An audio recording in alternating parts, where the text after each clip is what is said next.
Eh bien, très cher, salutations à vous. Donc aujourd'hui, nous allons parler des opérateurs, comme promis. Donc, les opérateurs, vous savez déjà faire des opérations depuis le primaire. Nous n'allons pas en remettre une couche ici, d'accord? Donc, tout simplement, sachez que le signe, voici le signe pour diviser, multiplier et le modulo, d'accord? Le modulo, c'est juste, on va dire, le reste de la division, ok? Le signe plus, c'est plus, ici c'est moins. Diviser, c'est la barre du slash, multiplier, c'est x, d'accord? Et puis le modulo, tout simplement.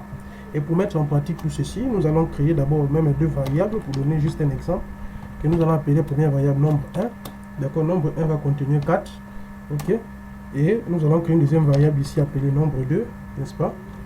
Et là, nombre 2 va contenir 2 comme donnée à l'intérieur, d'accord? Et à partir de là, nous pouvons aussi créer une variable résultat, n'est-ce pas, pour vous montrer. Résultat sera juste la réponse de nombre A, aura nombre A plus nombre 2, n'est-ce pas?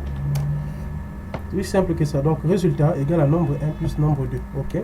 Et pour que tout se passe bien, nous allons dire à Python que affiche-moi juste résultat, ok? Affiche-moi juste la variable résultat, parce que la variable résultat contient l'addition de nos deux nombres, ok? Et si nous lançons ceci, nous allons voir maintenant, nous allons voir le résultat par ici, dans la console, ok? Je vais supprimer le premier, vu qu'il lance un deuxième, terminal Python, d'accord? Donc nous patientons un peu, qu'il puisse nous donner la réponse, ok? De 4 plus 2, d'accord? Voilà, voici notre réponse dans la console. 4 plus 2 est égal à 6. D'accord? Tout comme nous pouvons aussi faire ici, là, résultat 2. Nous créons une variable résultat 2 ici, n'est-ce pas? Que nous allons dire est égal à 4, peut-être moins 2. N'est-ce pas? Est égal à 4 moins 2. Nous suivons juste les signes ici, les signes de l'opérateur. D'accord? Ici, nous lui disions que, bon, affiche résultat, n'est-ce pas? Résultat, virgule, résultat 2. D'accord? Il nous affiche d'abord le résultat, le premier, ensuite le résultat deuxième que nous avons mis la soustraction. D'accord? Et nous patientons, vous allez voir. Patientons, vous allez voir, vous avez vu? Il a mis 6 parce que le premier résultat contient nombre 1 plus nombre 2.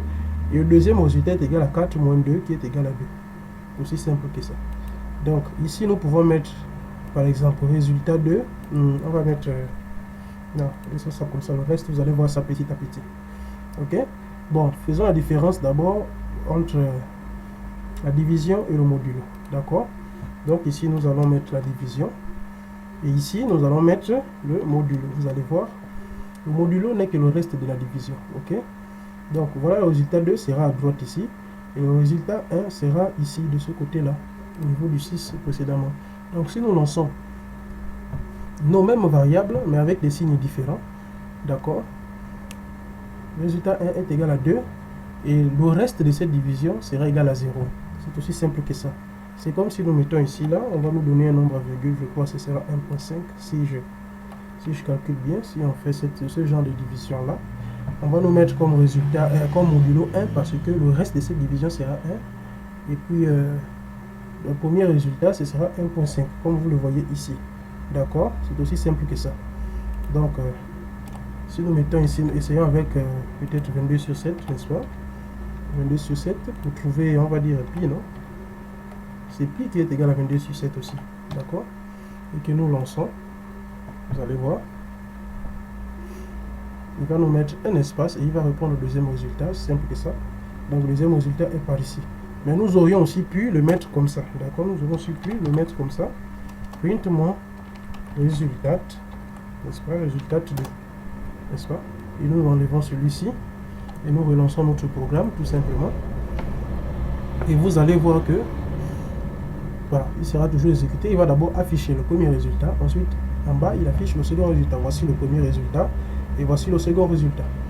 Donc sur ce, je crois, nous arrêterons là pour les opérateurs. Vous savez déjà comment faire les opérations depuis que vous êtes petit. Donc entraînez-vous en vue de nos prochains exercices. Sur ce, je vous dis à la prochaine pour la concaténation.